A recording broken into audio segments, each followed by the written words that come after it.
Wednesday, my dudes.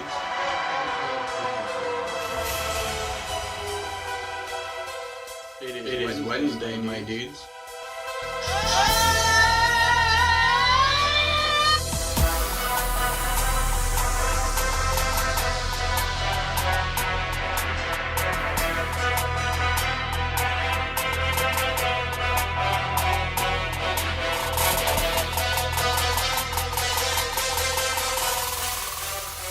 Wednesday, my dudes.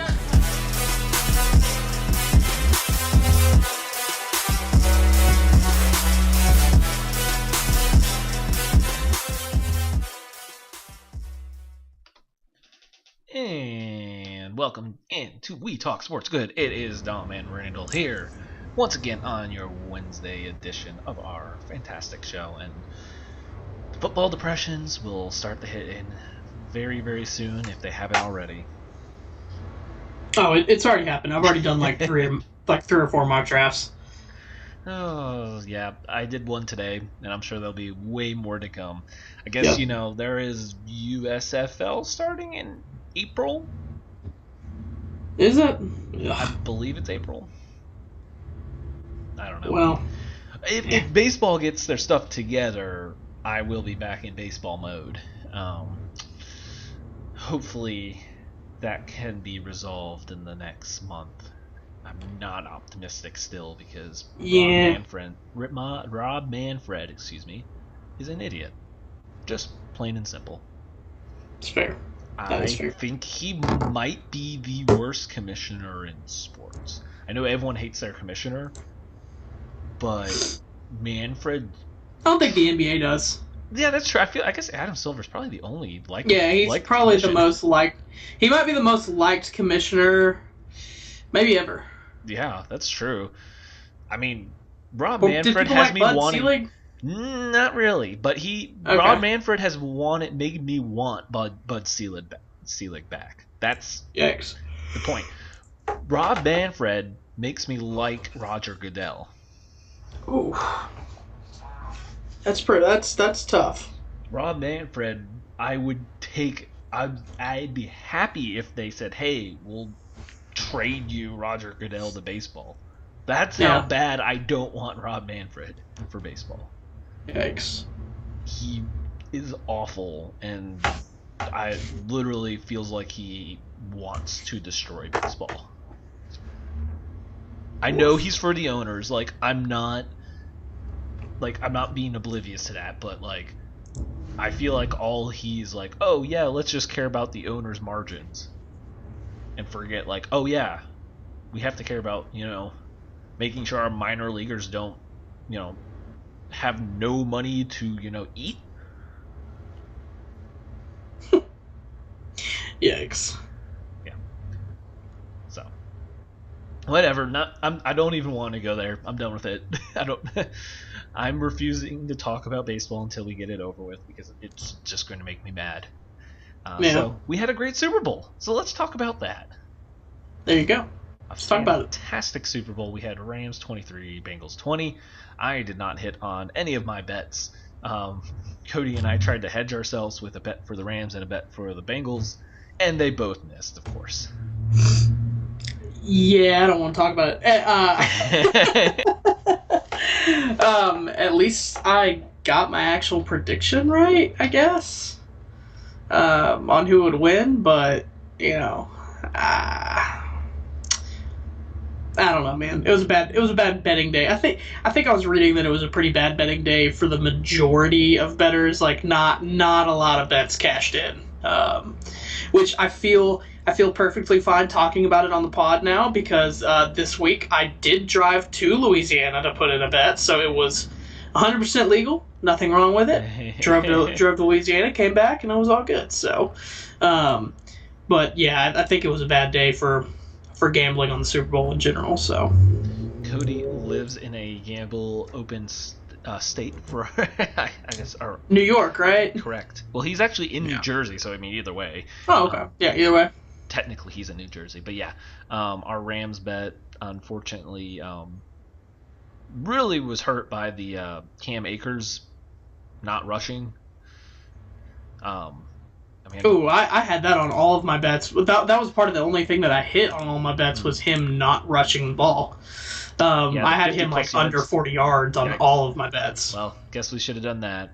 I mean, not like we really hit on all the other ones all that well. I'll just say, I mean, Yeah. that one just felt the worst because of, I mean, we missed Mm-hmm. on, oh goodness, 4 of the whatever. I mean, really, once Odell went out, I mean, like, we had Odell anytime touchdown, but when he went out, that kind of made me feel.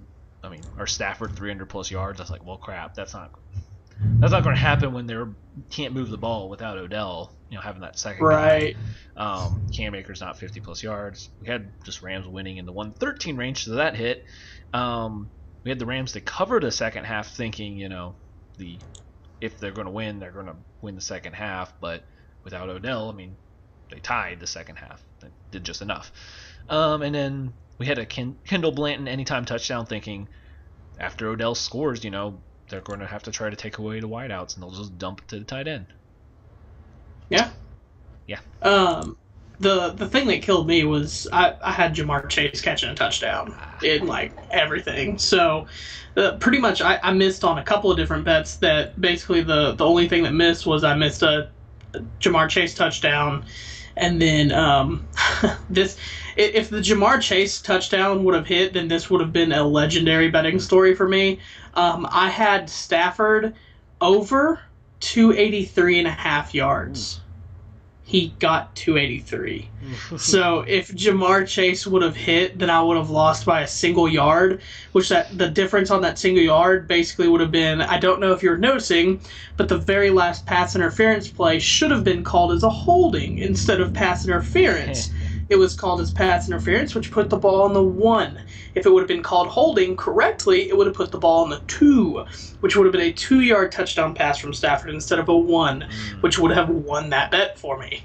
If, obviously, Jamar Chase would have caught a touchdown. So, but it ended up being a moot point anyways. But that would have been a legendary betting story that would have gone down as probably the worst moment in my betting career, my young betting career. So. Yeah, that's a rough one there for sure. Yeah. But so there you go, the failed gambling aspects of our attempt on the Super Bowl. But I'll let you have honors on the tee box, as you did have the correct winner in the Rams. On initial things you want to make sure you talk about or bring up. Yeah. Well, look, I mean, you hate to say it to put out the obvious, but like, the thing that we had talked about that I felt like, if you remember, I had the Bengals. Actually, I favored the Bengals on a lot of the position battles, which is probably out of the ordinary, but I did feel like they had a lot of their positions were better. But the one thing that I said all of this is a moot point is because of their offensive line and how horrible their offensive line is. And it showed, 7 sacks on Burrow and was pressured way, way more than that. And, they ended up setting a single season record for sacks, which included regular season and playoffs. That offensive line's bad, man. It's real, real bad. But, I think some of the things that I did feel like were going to come into play, like I did think the safeties were going to be a big deal for the Bengals, and they were. I believe was it Von Bell or Jesse Bates that Jesse Bates had the interception, right? Double checking. Yes, yeah. Actually, you know what? Von Bell might have caught one too. Did he? No, it was Wouzier got the other one. Wouzier, okay. Bates got the chuck up into the end zone one. Yeah, and they both had. They were in on a lot of tackles, and they were also really in on stopping the run coming up in the box. Because I'll tell you what, the Rams really started pushing that run towards the end when it wasn't working, and that was almost the detriment of that team. That was really. The play calling was a little suspect to me in some of this. It was a weirdly called Super Bowl, I felt like. Yeah. It was strange on, I feel like, different, and especially some personnel options. Obviously, talking at the end, Samaje, running that. But, some of the shots, too, the Rams took, I get when Odell's out, that's a huge chunk since we already talked about the lack of depth. But like the fact that I don't know, they keep drawing up plays for I don't know how to say it, the Skoronik. Oh yeah. That sounds right. I feel like that man every time I mean there was it was last week where he missed the deep ball because he just completely lost himself running, and then the Awuzie pick was because he completely couldn't handle the pass. Right. I feel like he was more of a detriment out there whenever they threw him the ball. Yeah, don't disagree with you. For some reason they definitely took shots to him. Yeah, I don't know. The just kind of on both sides, some of the play calling was interesting to me. Okay, we can stop with the Philly special in the Super Bowl. Like, we can stop doing that now. I don't know. I just don't think that's a good call. Oh, I was curious to get your take on. I know that it was a fire, but does it still count that Hecker tried to throw the ball when I called for the fake by Hecker? It didn't. I don't know if it quite counted. I don't know if it quite counts the same, but I mean, I guess you can, for the fact that he did try to throw it up once the ball got dropped on the extra point. He did, instead of trying to just eat it and make sure no one. Yeah, I mean, it was. They had a very good fire call right there. If anyone has played any lick of football, they know what I'm talking about with a fire. Second the ball's dropped on a PAT or field goal, you yell fire, and usually you have a play where a tight end breaks off of a block and goes to the end zone. And they did have that. They had the fire. It worked. I mean, whoever was supposed to break off broke off, and he had a shot, but just couldn't quite get it there. But yeah, I thought that was just kind of funny. It was like, well, this isn't exactly what I meant, but I'll tell you what's almost a lock at this point in a Super Bowl, more than the Philly special, is just any player to throw a ball that's not a quarterback. Yeah. Like, I feel like that's a lock in Super Bowls now. I mean, like you said, you count that as special. 3. Yeah, because cut through the Philly special that didn't count, that fire call, and then, of course, mix in with the touchdown. What was that touchdown to T. Higgins? Well, T. Higgins caught the only 2. Yep. So, but, yeah, that was... I don't know. At the end, it's just, that defense was too good. I've heard a lot of... I'm still... I don't know how you feel, but I am still not comfortable putting Aaron Donald's name with Lawrence Taylor. Like, Lawrence Taylor, to me, like, there's 3 names that I consider when you say greatest football player of all time, and it's Brady, Jerry Rice, and Lawrence Taylor. And, like, to put Aaron Donald... I heard people saying Aaron Donald's the best defensive player of all time. And I'm like, are you out of your mind? No, I'm sorry. Like, he's not Lawrence Taylor. I can't give him that. I cannot give him that. Top 5? I don't know. I don't want to also... I don't know. I have a hard time saying that without really thinking either. I mean, I don't put him over Reggie White. Look, I don't put him over Reggie White, to be completely honest. Am I willing to say he's the best defensive? I mean, I guess it depends on how you classify him. I know he's kind of a 3-4 DN, but he kind of bounces everywhere. So I mean, usually, like, I would still classify him as a defensive tackle personally. So do I say he's the greatest defensive tackle? I don't know if I say he's better than, like, Mean Joe Green or somebody like that. Sapp?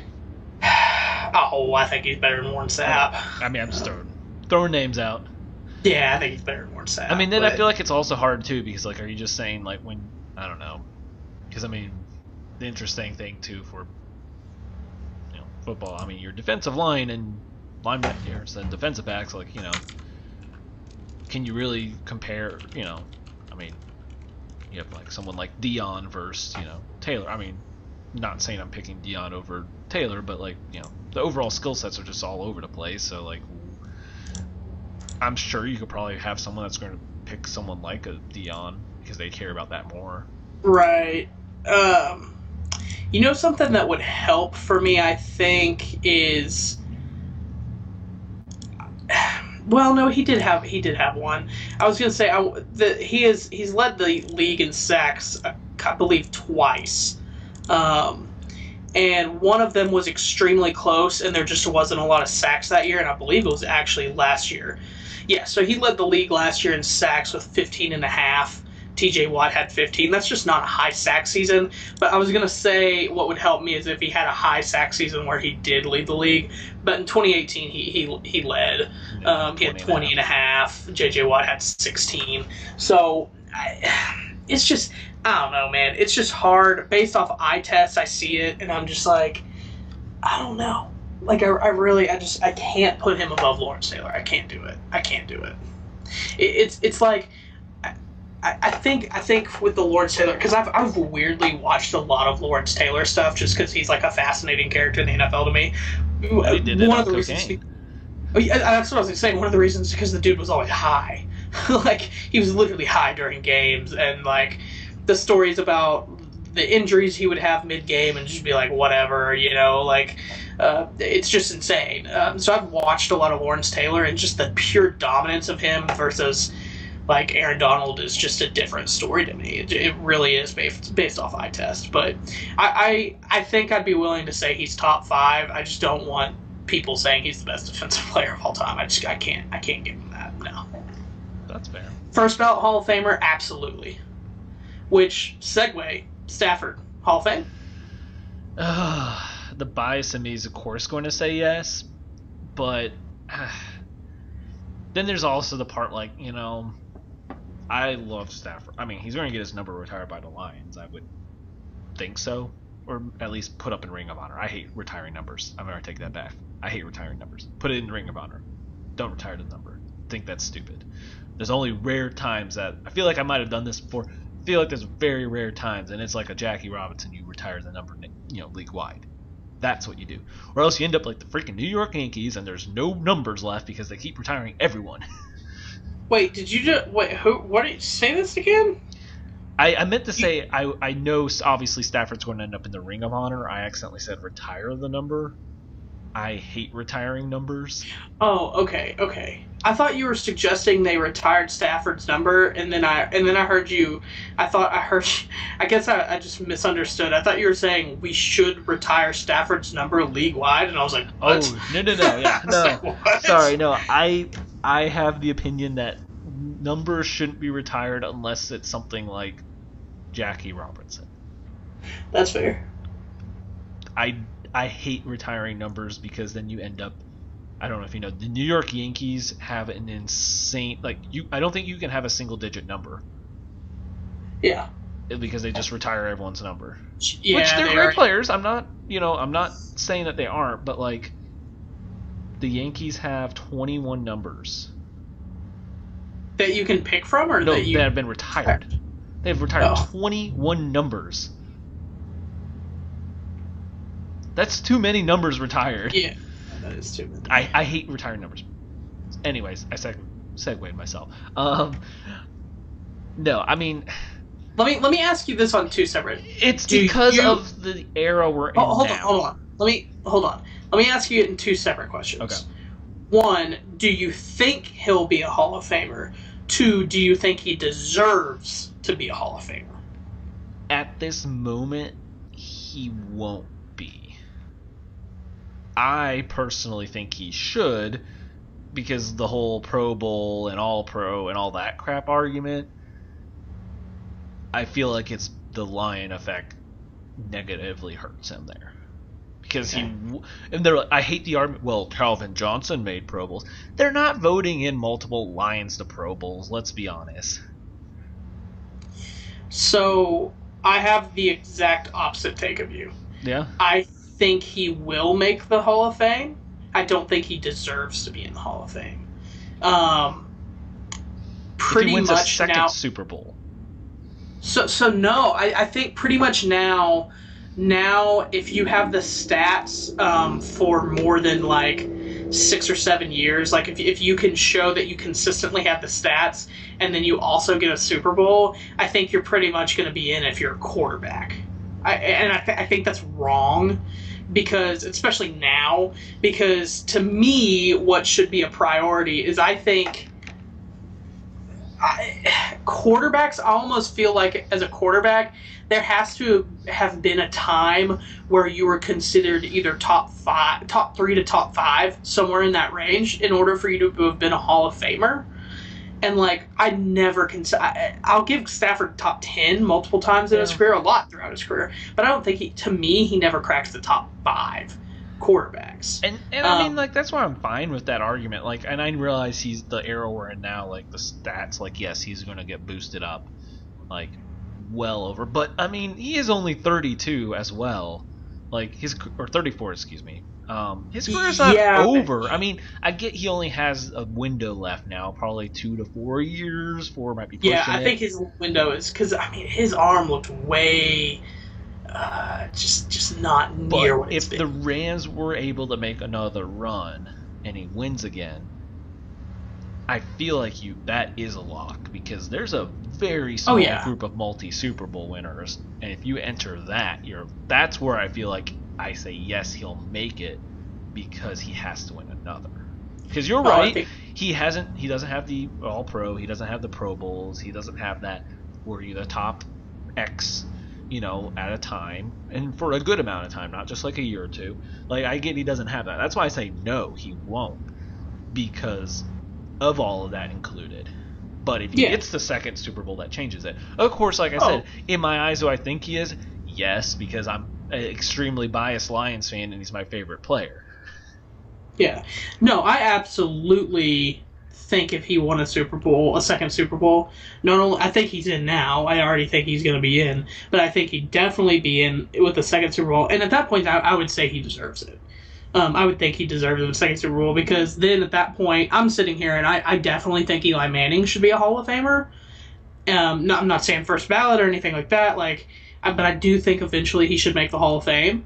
And if Stafford gets 2 Super Bowls, I mean, then Stafford's career is better than Eli Manning's. So at that point, because he has the same amount of Super Bowls, granted it's not against an undefeated Patriots team that was so underdog, but he had a better actual career statistics, and then he has the same amount of Super Bowls. So at that point, I would say Stafford's 100% deserving. But it is tough. I think it's funny because we do talk about how easy it is to get in the Hall of Fame now in the NFL. But honestly, some of the others, like the NBA, it's way easier. NBA, it's so easy to get in the Hall of Fame now. It's so easy. So, I mean, and that's where I get, like, I know, like, statistically, like, everything, it's a different era. Like, him throwing for the 4,000 yards consistently, you do that now. Like, I get that, and his numbers are going to just look higher, but, that's why I actually say no unless he wins a second one. Fair. That's fair. I personally, of course, want to just say yes, because what he did for the Lions was was great. Right. I mean, I want to say changed us, let's but not say it was great. But he made multiple playoffs. Wasn't thinking I was, from the beginning of the era, the Matt Millen time was rough, man. Yeah, that's fair. That is fair. We were still bad a good chunk of the year, but we made multiple playoffs with him. Yeah. I guess kind of getting back to the game, I'm curious how you felt about the end of the game, because I thought it was very. So some of the play calls that I was specifically talking about being curious on was at the very end of the game when the Rams had the ball. Down there at goal line, and they never ran the ball. Like, that was the time to run it to me, because you can run the ball and let time click off a little bit, right? And force at least force them to take a timeout. And they didn't run it once. They passed the ball each down, and then even when they got a fresh set of downs, they passed it again. They did the one QB sneak though. You're right. They did QB sneak once, but.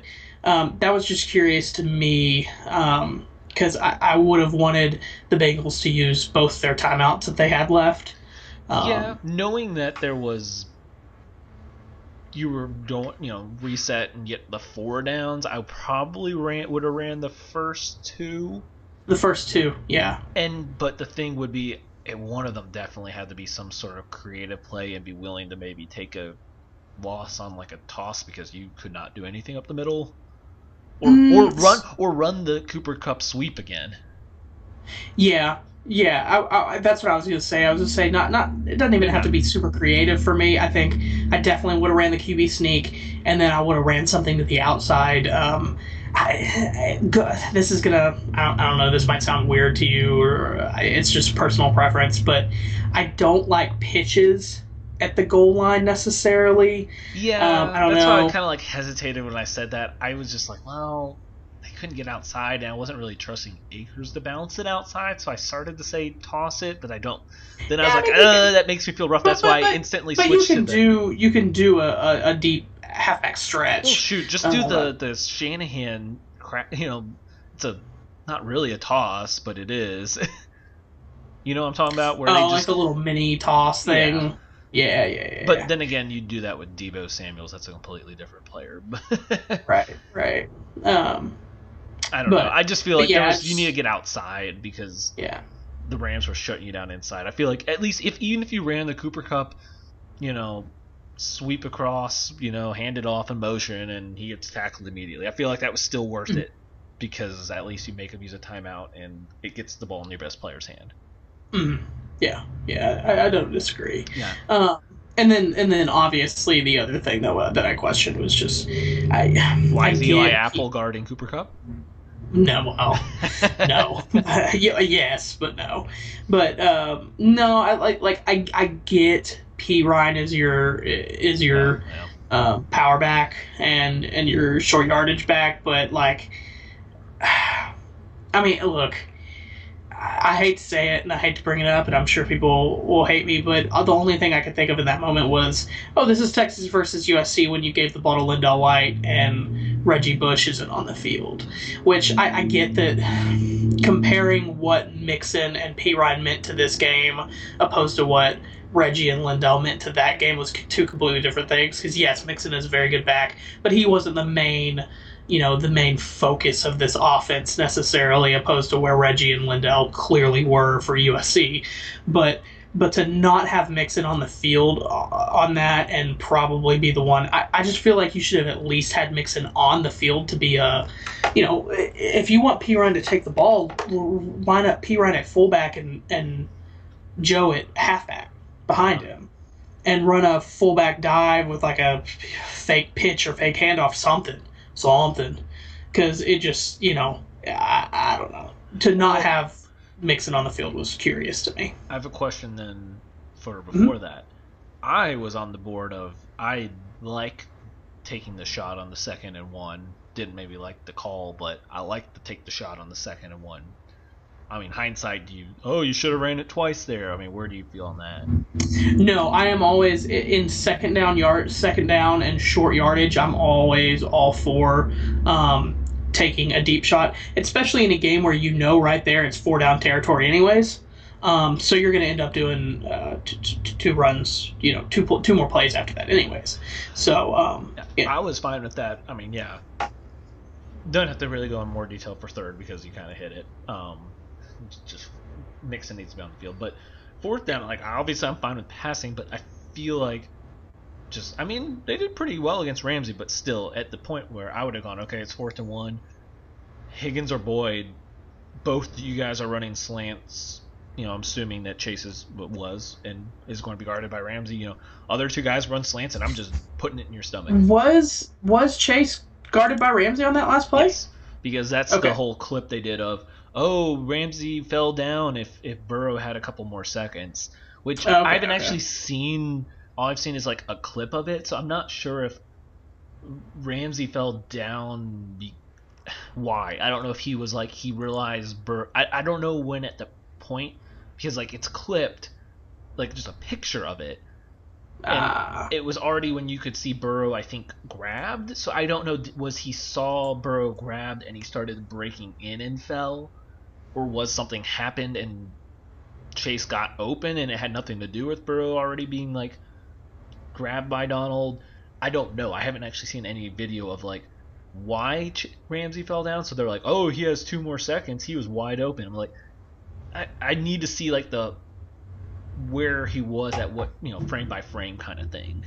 Yeah, I understand that. But Chase was on Ramsey was on Chase on that play. Gotcha.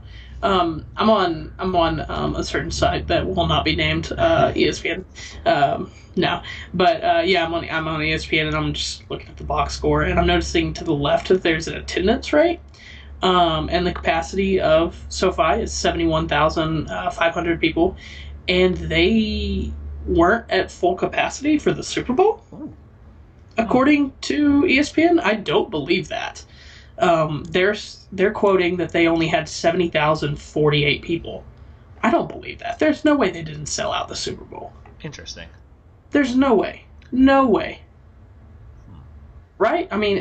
yeah, I mean, it felt like it. I mean, that seems odd. I can't imagine a Super Bowl ever not selling out. Right. Not in the past 40 years, at least. Interesting. But, I don't know. Well, before we hit break, I do feel like we do need to address the penalties near the end. Oh, God. Yeah. I mean, I guess if you want to also bring up T. Higgins doing a nice little face mask grab of Ramsey. Yeah, that was pretty bad. It's just consistency at the end of the day. Like, if you're not going to call that, and you're not going to call the pass interference was rough. I get. Yeah, the whole honestly, that was a makeup call though. It was, and also to be from the play before. And to be fair too, like I saw it in real time. I kind of just assumed it was a flag too, because I saw his hands, and I thought when he was breaking, he was holding him. I didn't realize his hands were just on him, which is fine. I thought he was holding him out of the break. So I just also assumed, like, oh, yep, there's a flag. He was holding him when he broke. But Logan Wilson, to be fair, did a great job on that play. I just kind of also assumed, like, oh, nope, that's a penalty. So, like, in real time, I didn't think of anything. So, like, if you want to be upset about it, I get it. But like you said, makeup call from just before. And, like, in real time, if you're the ref, you shouldn't do this. But also, I mean, it's fair. Everything's moving so fast. You see a linebacker on Cooper Kupp. You see hands nearer. If you don't have a clear view, you probably are just kind of assuming he's holding him, which you shouldn't do, but I get it. Yeah, but it was just a consistency thing. They had let everything go up until that point, and it's just you can't do that. Do you think Aaron Donald was offsides at the end? I don't believe that photo, because like I've watched the video again and again. And, like, I don't know, the main camera view Donald does not look offside. I feel like that whatever clip was just a great angle to fit a narrative. Yeah, I think I need to see the video. That there will come out with a sideline video. Well, because like the main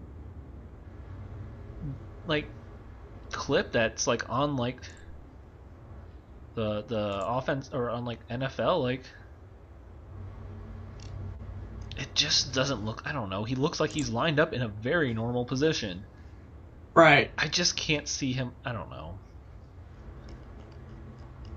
Yeah. Yeah, see, okay, I found the clip again, or not clip, a screenshot. Ramsey's down, Chase is open, but like Burrow had already like the ball, you can see on this clip, the ball's floating in the air. So like, I don't know if I can believe he has one more second, 2 more seconds he could find him. He's like, Burrow's already let go of the ball, so like, I don't know if I necessarily believe that still. Yeah. I'm sending that to you there. Yeah. I don't feel like I'm not convinced. I know that one angle shows it, but I'm not convinced that he was offsides, just because like I've seen just like the clip of the play over and over, and like he's lined up, like he's just lined up by, like, then everyone's offsides by the main clip. I don't know. I feel like it's just the right one that's just like, oh look, he's offsides, but like I'm looking at another clip and like he's lined up with the other down linemen, even. So, Yeah. I don't know. I don't believe that one at all. I'm just saying. I mean, you're right. It should have been called more consistently, but like, they didn't call anything all game. So like, we got a whistle, swallowed Super Bowl. So like, in the end, like, I don't feel like you can complain too much just by refereeing. I don't feel like anyone got robbed. I agree with that. All right, well, we'll hit break here, and then on the other side, we'll talk some non-Super Bowl football talk on commercials, halftime show, and Randall has a mystery theory, and I'm going to go ahead and give myself a way too early Super Bowl prediction, which I might change, here after offseason and all that, but I'm already just going to throw one out there, so stay tuned after break. We'll be right back.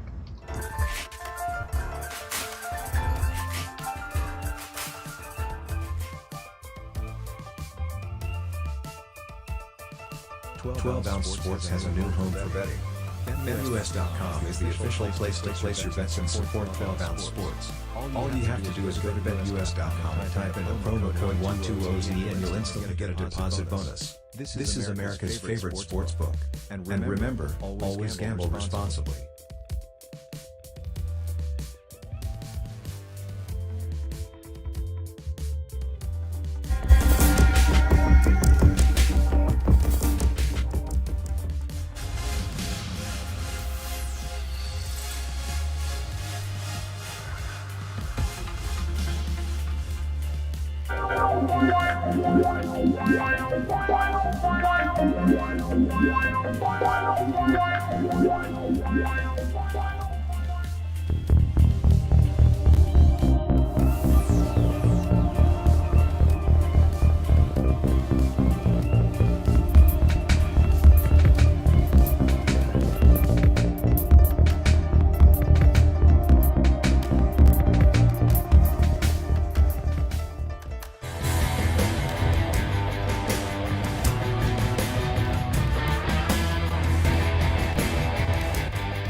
And we are back here on the other side of the break.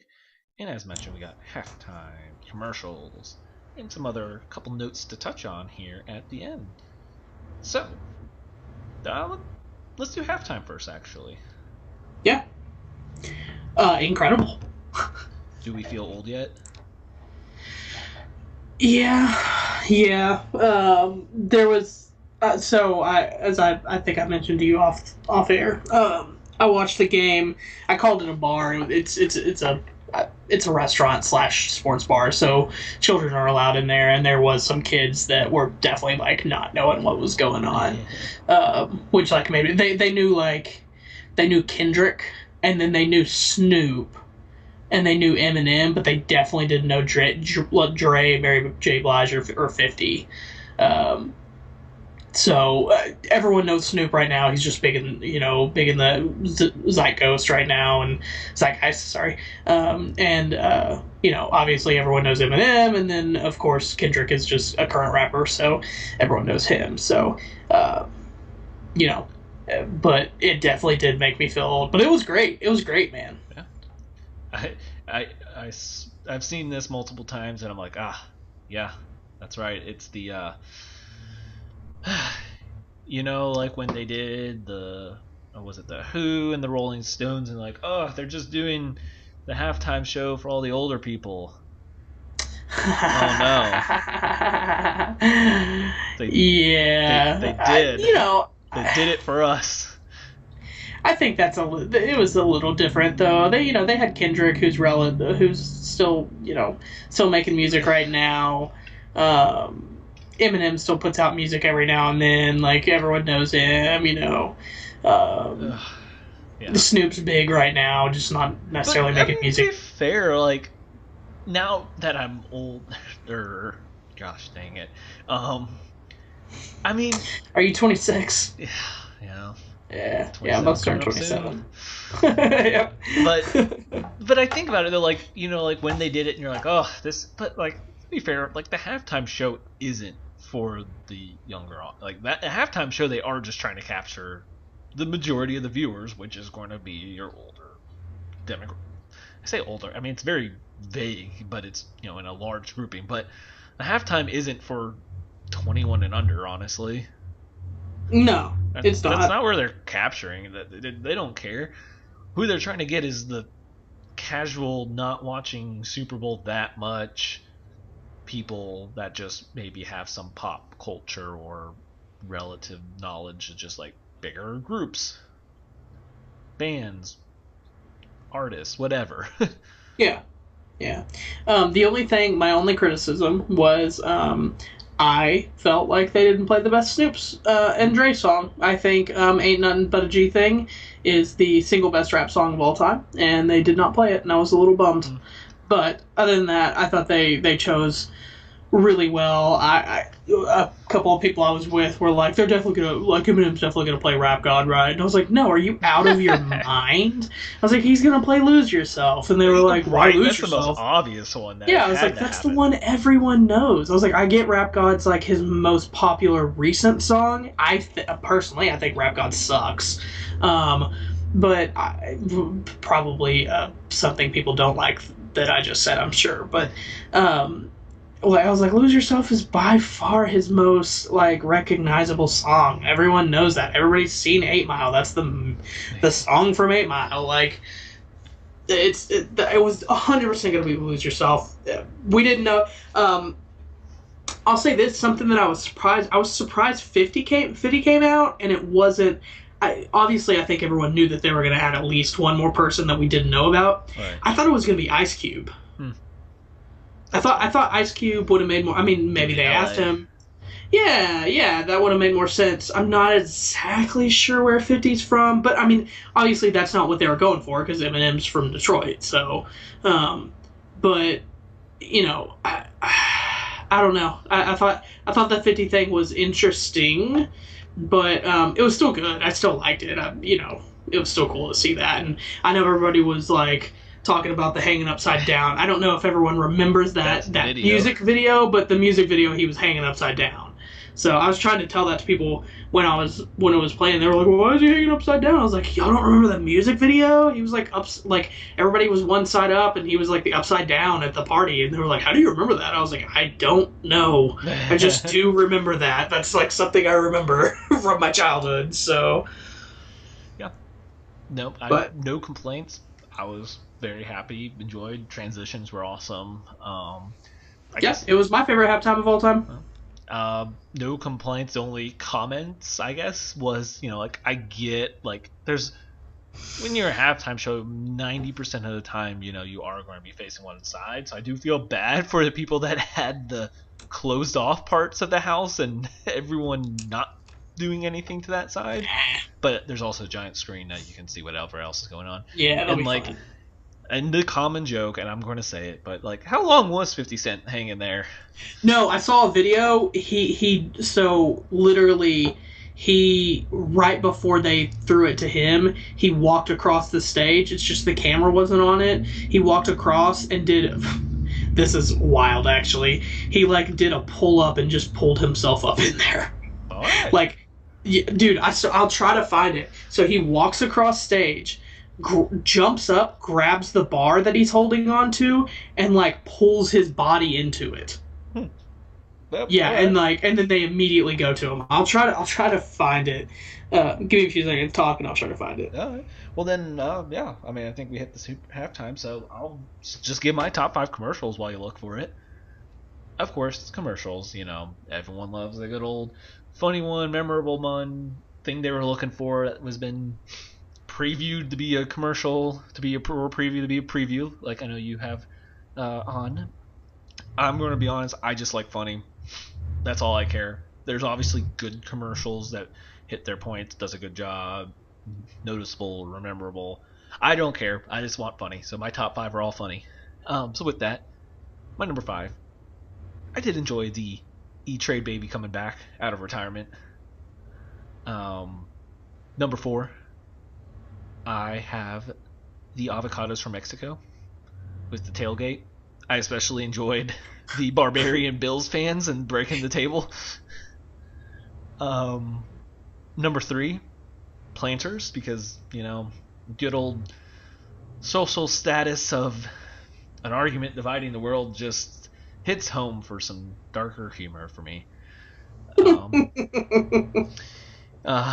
Yeah, that one gave me a good laugh. And then, I'm going to tie for one and two. I found them both very funny. I know it was crypto, don't care at all, but the Larry David one was great. I thought. I saw some people had it as like the worst. I don't agree. I thought it was hilarious, especially when they were like, everyone should vote. He's like, even the dumb ones. And they're like, hey, especially the dumb ones. I'm like, dang, again. Great point. And then I also will tie it with the Amazon Alexa with the mind reader. I know they had kind of, had a couple, and like I didn't really get some of their previews with it. But I thought the full commercial was pretty good. I thought overall it was pretty funny. Yeah. Okay. I have a couple. I'll throw a couple honorable mentions out there too if you want. Okay, go for it. I found it when I was trying to find one for myself, but I actually must have missed the Mayo one. Oh, that was actually pretty good. The Uber Eats was really dumb but kind of funny, but not good enough to be a top 5. I was like, that was stupid, but give you props for being stupid and kind of funny. I did kind of enjoy Disney Goats. I guess animals dressed up as humans. This always hits home for people. I know it wasn't really funny, or I did like the Big Lebowski homage in the Michelob Ultra commercial though. Mm-hmm. With all the athletes in there. And of course Peyton Manning's great, so I did enjoy that one. Fair enough. Alright, well I'll give you my top 5 while I sent you that video, and go check that out. Alright. So my number 5 is actually the QR code commercial. Honestly, I hated it, and I think most people did, but it's just such brilliant marketing. I know, especially like I said at the place I was at, everyone was like, literally, what the hell is this? And you said that they put out the numbers. I haven't seen that, but I'm sure they had an unreal amount of QR code scans on that. Yep. So honestly, I can't even. I don't remember what it was for. It might have been a crypto thing. I don't remember. The wallet. But yeah, but it was honestly brilliant. I was very impressed with that. Number 4 is the Nissan Eugene Levy commercial. Basically just because him and Fabio hair was like really funny to me. I don't know why. Oh, yeah, just putting that hair on him made him look like a completely different person, and it was pretty funny to me. Number 3, I had the Larry David crypto commercial. I am so mad that I have 2 crypto commercials on here because I think crypto is so stupid. I hate it. Especially crypto, NFTs, all of it. Ugh, gross. But I do love Larry David, and Larry David being Larry David, and that Larry David from Curb Your Enthusiasm. It's just perfect, and it never not works for me. So even in small bits like that, it's funny. Number 2 is the Seth Rogen and Paul Rudd commercial, the Lay's. That was pretty good, yeah. Commercial. I thought that was pretty funny. Them like remembering good times, and Seth marries like a ghost. I don't know. I just thought it was kind of funny. The funniest part actually was the beginning when Paul Rudd was like, they were like being honest with each other because the plane was crashing or something like that. And he was like, I haven't seen any of your movies. And Seth's like, wait, even the ones we were in together? It just kind of like cuts off. But then my number 1 is, and this is a little unfair because I X'd off all of the movie trailers except for this one. So before I do get my 1, I want to say 100% Doctor Strange would have been on my list. It was an incredible trailer. I haven't been big into the Marvel movies for a while now, but that one like really sparked my interest, and I definitely want to see that. So that was great. But my number 1 is the Lord of the Rings of Power trailer. I'm just really excited to get back in that world again. Obviously, it's set before The Hobbit and Lord of the Rings. Seems like it's probably the story of maybe the forging of all the rings for the humans, the elves, and the dwarfs, and maybe the one ring to rule them all, Dom. The one ring to find them, one ring to bring them all, and in the darkness bind them. Maybe the Dark Lord Sauron, the one he made. But I'm a little bit of a Lord of the Rings fan, if you can't tell, Dom. Just a little bit, yeah. But I am very, very excited for that show. So to see that trailer drop during the Super Bowl was pretty awesome. And it looks great. It does. I had seen some set pictures, and I was a little worried. And after seeing that trailer, I'm pretty hyped now. I'm excited. So. Fair enough. Did you watch the video, Dom? I did. That is pretty impressive. I mean, that was Yeah, he just like threw himself up there. He was right before like he got up, and it was his transition was literally a second after he got up there. And Dom, do you think you could pull your body up like that? I would take a lot longer. I could, but it would not be that easy as he did. No, and he's a big dude. That was a lot of weight he just like threw up there. That's what they said. It wasn't 50 cent anymore. It's 75 cent. Dang right. Dang right. So, well, all right. Well, we got a couple more things to hit real quick. I do have. I'll throw my. I'll just throw my prediction out real quick. I don't have a lot. I have one too. Okay. So go for it. Okay. Well, I do just want to throw that out there really quick. Going Chargers over 49ers. Chargers over 49ers. Yep. We are very close. I'm just going to say the Chargers they got to fix it's there. It's all there. Okay. The AFC quarterbacks, I know I'm not going to repeat the discussion we've had. But obviously the quarterbacks, the youth on that side is insane, and I kind of think it's just going to be a rotating wheel because there's so many talented guys. You can't just run the table there anymore. So I think that just be the next one up. It's the Chargers. It's so close, and Herbert is so talented. And yeah. I obviously my man crush was Shanahan, and I fully believe that he picked Lance because he knew he could get a year and just install what he needs into him because he has the physical tools. He just needs he doesn't have as much experience, so give him the year, and he can give him the Shanahan mind with that arm and his running ability. If it clicks, that offense will be deadly. All right. I don't hate that. I don't hate that at all. I'm going with the Buffalo Bills over the 49ers. All right. I think Josh Allen finally gets it done. I think he got obviously a little screwed with the whole overtime situation.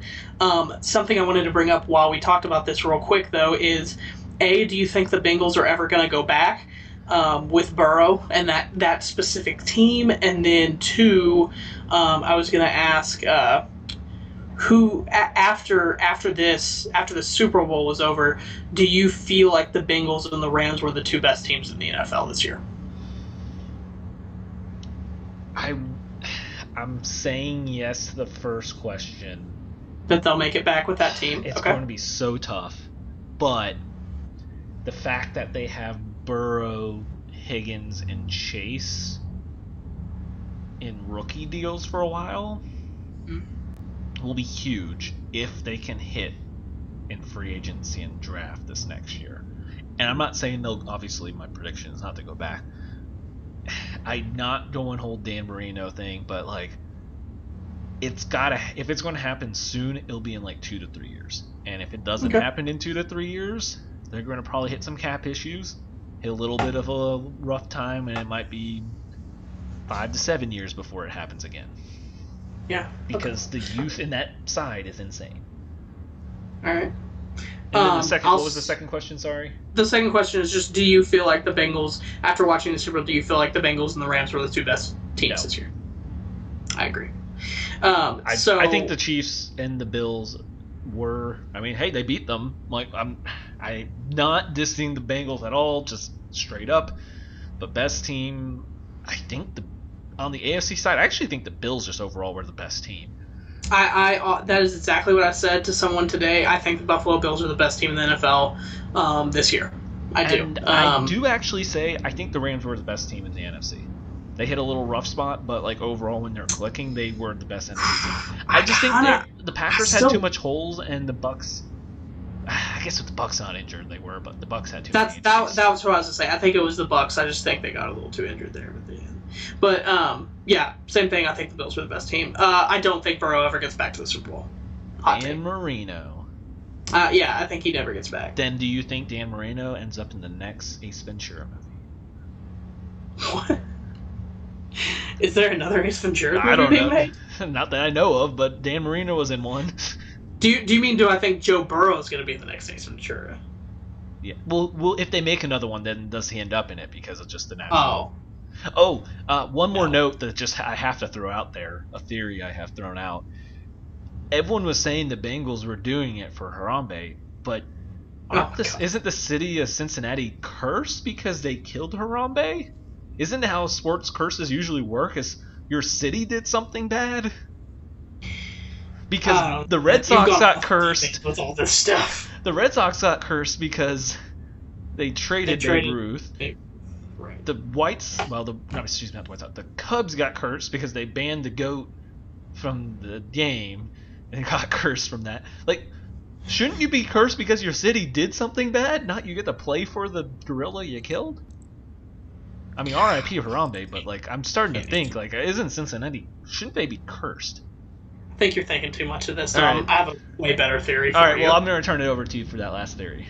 Okay, so my theory stick with me here, okay? So, obviously, MLB had its Moneyball with paying players that have high OBP instead of home runs, all that good stuff, right? Then NBA has their version of Moneyball with NBA awarding big contracts to the guys who are like pure shooters, 3-and-D guys, just because statistically they realize three-pointers is king, right? Shooting more threes is better than shooting mid-range twos and whatnot. Right. So NFL hasn't really had their Moneyball moment yet. By proposition, though, is what we just watched going to be that version of Moneyball. The Rams proved you can go, they proved you can go all in, trade everything you have, don't worry about futures, don't worry about any of that, don't worry about, how old the players are, don't worry about their salaries right now. All in, win now, and win now. I mean, I feel like teams have not done that because they've been trying to build like the Pats, like a dynasty through the draft. But it doesn't work like that because that was such a once-in-a-lifetime thing. Like, we've never seen anything like what the Pats had, and I don't necessarily think we're going to see that again.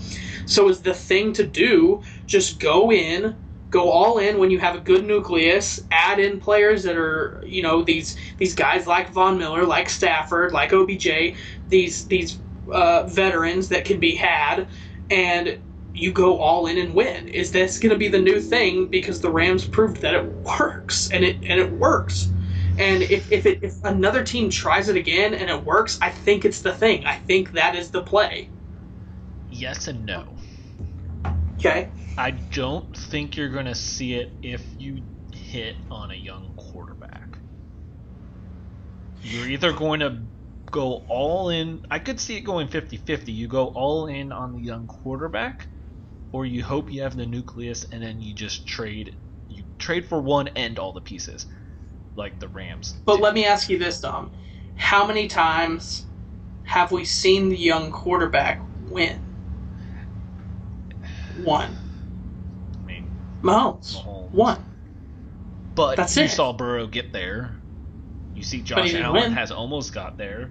But he Everyone hasn't loves won. what Herbert does. But I mean, like, you see the success those teams had. But they haven't had that success yet. What we've seen is... Well, that's because we have Brady taking up half the Super Bowls. I don't and know. no one's ever going to do that. It's going to be hard. That's not going to happen again. I don't know. Because So it'll if be you're a interesting team- because we're now going to be moving off of our Manning, Brady, Breeze, But Rodgers. Let me ask you this, Dom. Let me ask you this. Would you... You're the Lions, right? You're the Lions. You're the Lions GM. Would you rather, if I could tell you that you have a very, very, very good shot of winning the Super Bowl this year, like very good shot of winning the Super Bowl this year. It's not a guarantee because it's never a guarantee, Right. but you have a very good shot of winning the Super Bowl this year. But then after that, you're probably not going to be good for a while. Or you have such a toss-up chance of hitting in the draft and winning a Super Bowl with that team, and you also suck right now. I mean, yes, I'm going to take it. We're impatient people. It's going to probably happen often, I think. But then all those picks that get traded, one of those teams is going to hit through the draft, and then it's going to slide back the other way. I don't know if it does, though, because that one pick... so many people miss in the draft. Yeah. Think about what all this time what the Jets could have been doing, using if they would have been trading their number 1, number 2, number 3 overall picks for established good players, opposed to missing on the picks that they've done. Yeah, I mean, it's going to get tested a little bit. I think we're going to. The rumors are the Vikings might make a run for Deshaun Watson and go all in because they're getting O'Connor and he'll pull the Rams kind of move. So we might see it tested soon with another team. I mean, it'll be tough, I think, too, because you also have Sean McVay kind of mind. So, like, people might be weary, like, oh, do we have a coach like that? I mean, I think you'll see it some. I mean, to be honest, I think we'll probably, not soon, but 3 to 4 years, I mean, I wouldn't doubt if the Lions do it because we do have a Rams front office. So, if Brad Holmes and his other, co-workers under him do think that way, they might be building a little bit, obviously through the draft now, but we might see them in 3 years just start trading them around. So, I mean, I think we'll see it happen, but I don't think we'll see as large as maybe a move. I think you'll see a small handful of teams do it. But I don't think you're going to see a lot of people buy into it. Because it's going to be hard, because then you look over at the AFC and go, well, geez, they're set up for a long run with these young quarterbacks. We'll see. So I don't know. That'll be interesting. Please keep your theory notes going. Will do. All right. I'll come back to it in a year. All right. Perfect. Well, there you go. There is the Super Bowl recap and all that goes into it, with even a look ahead. So, we'll be back next week. I have absolutely no idea what we'll do, because it's not football season anymore. Maybe we'll get Jalen in. It's not baseball season yet. It's not baseball season. Maybe we need to see if Jalen's free. Get a little NBA talk. We'll figure it out. We're moving here. All-Star break this weekend? Oh, gosh, I already forgot when it is. Yep, this weekend. Cool, okay. So there we go. So maybe we'll get a little All-Star break talk coming up next week. We'll see. We'll definitely have some NBA soon. So we'll start shifting over topics. So, and then, of course, some draft will get thrown in. So we're not going to be completely out of football. So thanks for tuning in. We'll see you next week, and have a great rest of your night.